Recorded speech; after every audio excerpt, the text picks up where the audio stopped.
এখন চিঠিয়ে আপোনাক সকলোকে হয়তো হতভম্ব কৰিছে আৰু সেই চিঠিখনে মোকো হতভম্ব কৰিছে আৰু কৰবাত নহয় কৰবাত অলপমান ব্যথিত কৰিছে কিছু সময় পূৰ্বে এই চিঠিখন হৈছে সিদ্ধাৰ্থ শৰ্মা জুবিন গাৰ্গৰ মেনেজাৰ সিদ্ধাৰ্থ শৰ্মা যি যোৱা এটা সপ্তাহ পলাতক অৱস্থাত আছে যি জুবিনদাৰ মৃত্যুৰ সময়ত আটাইতকৈ কাষত থকা মানুহজন সেই সিদ্ধাৰ্থ শৰ্মাই সেই মেনেজাৰে অলপ সময়ৰ আগতে প্ৰায় 1.5 ঘণ্টাৰ আগতে ফেসবুক যোগে মেনেজাৰে এখন চিঠি দেখুৱাইছে এখন চিঠি নহয় আসলতে দীঘলীয়া পোষ্ট যিখনক চিঠি বুলি কৈছে মেনেজাৰ শৰ্মা এই পোষ্টটোত আত্মপক্ষ সমৰ্থন কৰি মেনেজাৰ শৰ্মাই কিছুমান বাৰ্তা দিবলৈ বিচাৰিছে মানে সেই কথাখিনি শুনিলে স্বাভাৱিকতে এগৰাকী অসমীয়া হিচাপে আপুনিও কিছু আচৰিত হ'ব আপোনাৰো কিছু ক্ষোভ উষ্মা বাঢ়ি যাব মোৰ যেনে ধৰণে গৈছে মেনেজাৰ শৰ্মাই লিখিছে মোৰ সুৰক্ষাৰ আশ্বাস পালে মই গুৱাহাটীলৈ আহিম সত্য দাঙি ধৰাৰ এক সুযোগ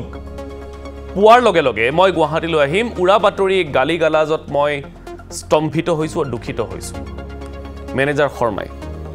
এই চিঠিখন নিশ্চয় আপোনালোকে এতিয়ালৈকে আৰু পঢ়িবলৈ বাকি নাই যিখিনিয়ে পঢ়া নাই মই তেওঁলোকৰ বাবে দেখুৱাই আছো এই চিঠিখন আৰু এই চিঠিখনৰ এই মই প্ৰিন্ট লৈ আহিছো এইখন হৈছে মেনেজাৰ শৰ্মাৰ চিঠি সিদ্ধাৰ্থ শৰ্মা আচৰিত কথা দুটা প্ৰথম কথা হৈছে যে ইহঁতে চিঠি লিখি স্পষ্টীকৰণ দিবলৈ সুযোগ কেনেকৈ পাই আছে ইহঁত হেনো পলাতক ইহঁত হেনো এবস্কন্ডিং তেতিয়াহ'লে মেনেজাৰ শৰ্মা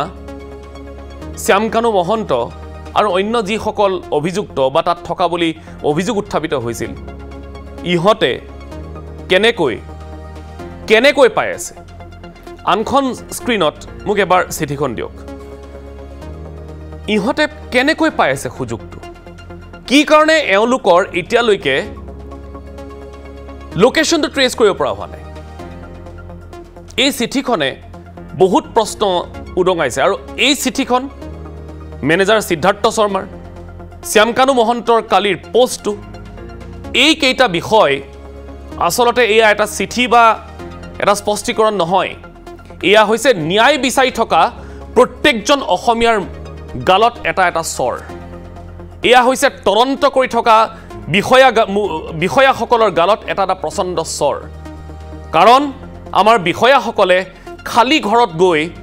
বস্তু বিচৰাত লাগিছে ল্যাপটপ উঠাইছে কম্পেক্ট ডিস্ক উঠাইছে পেন ড্ৰাইভ উঠাইছে কিন্তু মানুহখিনি উঠাব পৰা নাই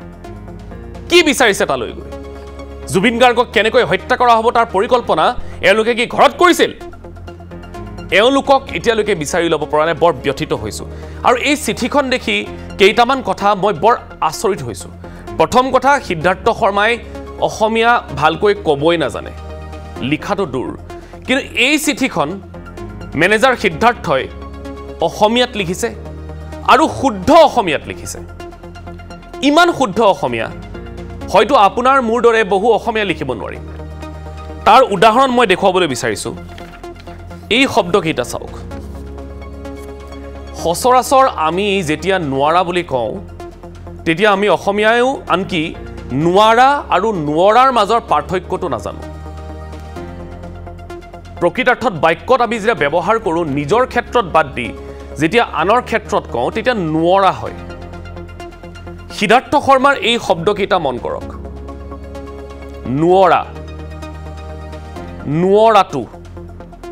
এয়া কোনোবা অসমীয়া খুব ভালকৈ জনা অসমীয়া লিখি দিব লাগিব কোনো ভালকৈ নজনা মানুহে আনকি ভালকৈ অসমীয়া ক'ব জনা মানুহেও নোৱাৰা আৰু নোৱাৰাৰ পাৰ্থক্যটো নাজানে এইখন চিঠি কোনোবা অসমীয়াই খুব ভালকৈ অসমীয়া জনা অসমীয়াই এই চিঠিখন লিখি দিছে আৰু মোৰ দুখটো তাতেই মোৰ ক্ষোভটো তাতেই আজিৰ তাৰিখতো এনেকুৱা কোন ধুৰন্ধৰ অসমীয়া আছে যি সিদ্ধাৰ্থ শৰ্মাৰ দৰে একাংশ মানুহক সহায় কৰিছে এই চিঠি লিখি দিবলৈ আজিৰ তাৰিখতো কোন ইমান নিৰ্লজ্জ অসমীয়া আছে যি সিদ্ধাৰ্থ শৰ্মাৰ দৰে অনা অসমীয়াক এইখন স্পষ্টীকৰণ লিখি দিবলৈ ব্যৱস্থা কৰিছে মোৰ দুখ দুটা কথাত প্ৰথম কথাটো হৈছে যে এই সিদ্ধাৰ্থ শৰ্মাই চিঠিখন লিখিবলৈ সুযোগ পোৱাটো চৰকাৰ প্ৰশাসনৰ বাবে এটা প্ৰচণ্ড পূৰ্ণহতীয়া স্বৰ এই সিদ্ধাৰ্থ শৰ্মা শ্যামকানু মহন্তই স্পষ্টীকৰণ দিবলৈ পোৱাটো আমাৰ সকলোৰে আস্থা আৰু বিশ্বাসত এটা প্ৰচণ্ড স্বৰ আৰু দ্বিতীয়তে এই সিদ্ধাৰ্থ শৰ্মাই চিঠিখন ইমান শুদ্ধ অসমীয়াত লিখিছে আচৰিত পাইছোঁ আপুনি কোন আপুনি অসমীয়া হয়নে সঁচাকৈ যিয়ে সিদ্ধাৰ্থৰ নিচিনা এটা বনিয়াক এই চিঠিখন অসমীয়াত লিখি দিছে মই 100% আপোনালোকক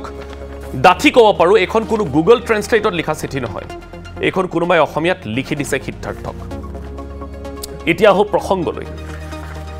সিদ্ধাৰ্থই ইয়াত লিখিছে বহুত কথা সিদ্ধাৰ্থই লিখিছে মই সকলোকে জনাব বিচাৰো যে মোৰ লুকুৱাবলৈ একো নাই মই পলাই যোৱা নাই মোৰ সুৰক্ষাৰ আশ্বাস আৰু সত্য দাঙি ধৰাৰ এক উচিত সুযোগ পোৱাৰ লগে লগে মই গুৱাহাটীলৈ আহিম আৰু SIT তথা ৰাইজৰ আগত মোৰ পক্ষ দাঙি ধৰিম সিদ্ধাৰ্থই লিখিছে মানুহ কিমান নিৰ্লজ্জ হলে এই ধৰণৰ কথা এই পৰ্যন্ত এইখিনি সময়টো ক'ব পাৰে এই শব্দবিলাকত সিদ্ধাৰ্থ শৰ্মাৰ অলপো অনুতাপ নাই যেনেকৈ শ্যামকানু মহন্তৰ সেই ভিডিঅ' বাৰ্তাত অলপো অনুতাপ নাই ঠিক তেনেকৈ সিদ্ধাৰ্থ শৰ্মাৰ এই পত্ৰখনত অলপো অনুতাপ নাই যে তেওঁ জুবিন গাৰ্গৰ লগত কাম কৰিছিল আৰু সেই জুবিন গাৰ্গেই তেওঁৰ সন্মুখতে মৃত্যুক আকোৱালি লৈছিল সিদ্ধাৰ্থ শৰ্মা মোৰ প্ৰশ্ন আপোনালৈ এই চিঠিত যিটো বিষয় আপুনি লিখা নাই আপুনি বাদ দিয়ক কপিৰাইট ৰয়েলটিৰ কথা সেইবোৰ ভুৱা তথ্য আপুনি বেলেগক দিব মোৰ প্ৰশ্নটো হৈছে জুবিন গাৰ্গৰ ফোনটো ক'ত জুবিন গাৰ্গৰ ফোনটো আপোনাৰ ওচৰত থাকিব লাগে নে গৰিমাবোৰ ওচৰত থাকিব লাগে জুবিন গাৰ্গ মিউজিক LLPৰ পাৰ্টনাৰ আপুনি আৰু আপোনাৰ গুৰু হ'ব লাগে নে গৰিমা শইকীয়া গাৰ্গ হ'ব লাগে মোৰ প্ৰশ্ন সিদ্ধাৰ্থ যে ইমান দিনে কিয় পলাই আছিল যদি জুবিন গাৰ্গৰ মৃত্যু স্বাভাৱিক মৃত্যু হয় তেতিয়াহ'লে মই এতিয়ালৈকে পলাই থকা প্ৰত্যেকজন মানুহক সুধিছোঁ প্ৰত্যেকজন মানুহক including Siddharth including Shyamkanu including everyone এতিয়ালৈ কিয় পলাই আছিলে এতিয়ালৈ কিয় আপোনালোকে স্পষ্টীকৰণ দিব পৰা নাই কি কাৰণে এতিয়ালৈকে আপোনালোক সন্মুখলৈ আহিব পৰা নাই যদি আপোনালোকে ডে 1 এই সন্মুখলৈ আহি সকলোকে সঁচা কথাটো ক'লে হয় যদি আপোনালোকৰ মনত চোৰ নাথাকিল হয় যদি আপোনালোকে কোনো দুখ নকৰিলে হয় প্ৰথম দিনাখনেই আপোনালোক ওলাই আহিলে আৰু আপোনালোকক অসমীয়াই ক্ষমা কৰিলে হয় কি জানি কিন্তু আপোনালোকে পলাই বৰ ডাঙৰ কাম কৰিলে আপোনালোকে মুখ বন্ধ ৰাখি বৰ ডাঙৰ কাম কৰিলে বৰ ডাঙৰ অপৰাধ কৰিছে মই আকৌ কৈছোঁ আপোনালোকে হত্যা হয়তো নকৰিব পাৰে কিন্তু আপোনালোকে উদ্দেশ্য প্ৰণোদিতভাৱে জুবিন দাক মৃত্যুৰ মুখলৈ ঠেলি দিছে আৰু তাৰ মূল এজেণ্টসমূহৰ ভিতৰত অন্যতম হৈছে এই সিদ্ধাৰ্থ শৰ্মা এতিয়া বৰ দুখেৰে কওঁ যে যিমানেই দিন বাগৰিছে ক'ৰবাত নহয় ক'ৰবাত কথাবোৰ ৰহস্যঘন হৈ পৰিছে মই আচৰিত পাইছোঁ কি কাৰণে এতিয়ালৈকে এই পলাই থকা কেইটাৰ সন্ধান লাভ কৰিবলৈ সক্ষম হোৱা নাই আৰক্ষী প্ৰশাসন আৰু SITয়ে কি কাৰণে এতিয়ালৈকে পলাই থাকিবলৈ সক্ষম হৈছে এই সিদ্ধাৰ্থৰ নিচিনা একাংশই আৰু স্পষ্টীকৰণ দিবলৈ এতিয়া ফেচবুক অন কৰি বহি আছে এতিয়াও ইয়াৰ পূৰ্বৰ আমাৰ অনুষ্ঠানত আজিৰ পৰ্যবেক্ষণত আমাৰ সতীৰ্থ সাজাদুল ৰাণা হুছেইনে দেখুৱালে কেনেকৈ জুবিনদাৰ এতিয়াও ইউটিউব চেনেলত এতিয়াও গান আপলোড হৈ আছে এতিয়াও জুবিনদাৰ ৰয়েলটিৰ ধন খাবলৈ একাংশই লাজ পোৱা নাই এতিয়াও বৰ আচৰিত হৈছে কথাবোৰ বৰ লাজ লগা হৈছে কথাবোৰ আমি আহ্বান জনাম আমি ব্যথিত হৈছোঁ তথাপিও আমি এই যুঁজ অব্যাহত ৰাখিছোঁ ইতিমধ্যেই শ্যামকানু মহন্তই দিল্লীৰ অধিবক্তাৰ সৈতে কথা পাতিছে দিল্লীৰ অধিবক্তাই তথ্য প্ৰমাণ সংগ্ৰহ কৰিছে হয়তো সিদ্ধাৰ্থ শৰ্মায়ো কোনোবা অনা অসমীয়া দিল্লী মুম্বাইৰ অধিবক্তাক ব্যৱস্থা কৰি ল'ব আৰু এই পলাই থাকিবলৈ সুযোগ পাই হয়তো নিজৰ বেইলৰ ব্যৱস্থা কৰি ল'ব আৰু তাৰ পাছত আপোনাৰ মোৰ এই আন্দোলনখন ক'ৰবাত অথলে যাবগৈ নেকি যাবলৈ দিয়া নহ'ব আপোনালোকে এই আন্দোলন আৰম্ভ কৰিছে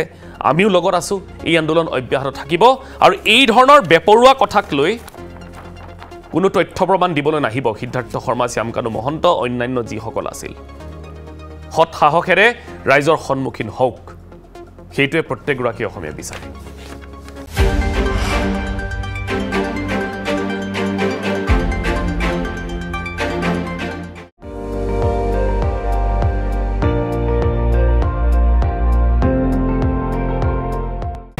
আপুনি চাই আছে ND24 সৰ্বশ্ৰেষ্ঠ নহয় সৰ্বোত্তমৰ দৌৰ